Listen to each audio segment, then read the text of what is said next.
வணக்கம். நீங்கள் இணைந்திருப்பது வடக்கின் குரல் செய்திகளுடன். அரசு ஊழியர்களுக்கு பேரிடர் கடன் வழங்குவது தொடர்பான புதிய சுற்றறிக்கை.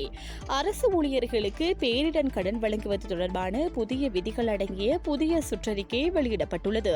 2025 5ஆம் மாதம் 1ஆம் தேதி முதல் அமலுக்கு வரும் வகையில் பொது நிர்வாகம், மாகாண சபைகள் மற்றும் உள்ளூராட்சி அமைச்சினால் சுற்றறிக்கை வெளியிடப்பட்டுள்ளது.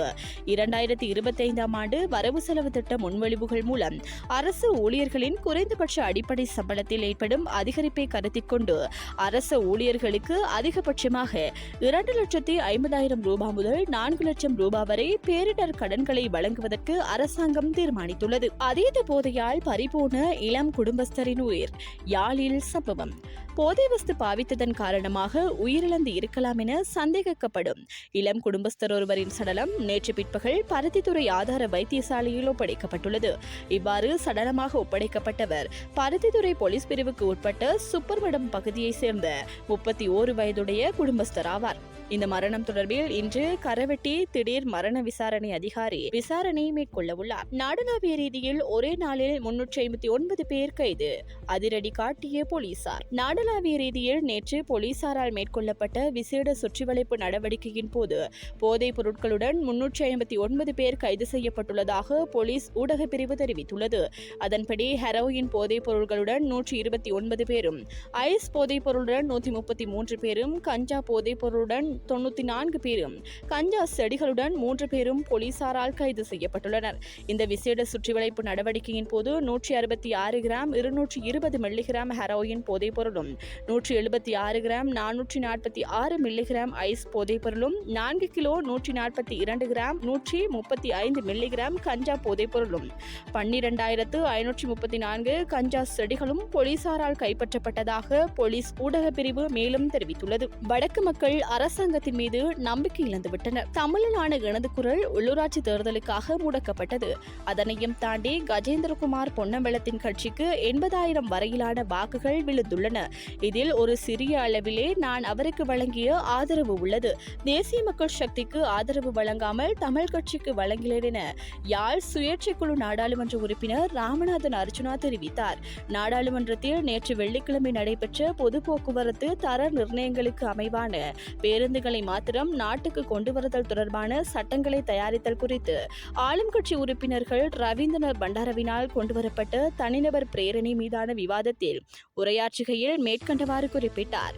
அவர் மேலும் உரையாற்றுவதாவது: இந்த நாட்டை நீங்கள் முன்னேற்றுவதாக இருந்தால் நாங்கள் 1000 அல்ல 10,000 வீதம் ஆதரவளிப்பதாகவே வடக்கு மக்கள் உங்களுக்காக 3 ஆசனங்களை வழங்கினார்கள். இலங்கை போக்குவரத்து சபை 1950களில் ஆரம்பிக்கப்பட்டதாக இங்கே கூறப்பட்டது. ஆனால் இலங்கை போக்குவரத்து சபை ஆரம்பிக்கப்படுவதற்கு முன்னரே 1938ஆம் ஆண்டில் எனது அம்மாவின் தந்தை நோத்தோன் ஒபிஸ்வரி கம்பெனி என்று 160 பஸ்களை வைத்திருந்தார். அங்கிருந்து பஸ்கள் வாங்கப்பட்டே 1950 காலப்பகுதியில் இலங்கை போக்குவரத்து சபை ஆரம்பிக்கப்பட்டது. இந்த வரலாற்றை கொண்டுள்ள நாங்கள் வடக்கு கிழக்கில் உள்ள பஸ்களை திருத்தி தருமாறு கேட்கின்றோம். பஸ் நிலையங்களை சுத்தம் செய்வதல்ல அபிவிருத்தி.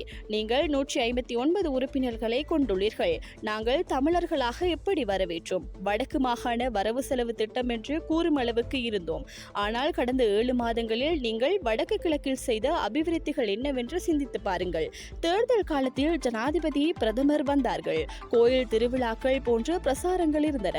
அரசியலையும் தாண்டி தமிழ் மக்களுக்குரிய வெடிவை செய்தீர்கள் என்று நாங்கள் நம்பினோம். இப்போது வடக்கு மற்றும் கிழக்கு மக்கள் உங்களை முற்றாக எதிர்க்கின்றனர். அதற்கு முக்கியமான காரணமாக தமிழனான எனது குரலை நீங்கள் உள்ளூராட்சி தேர்தலுக்காக முடக்கி வைத்தீர்கள்.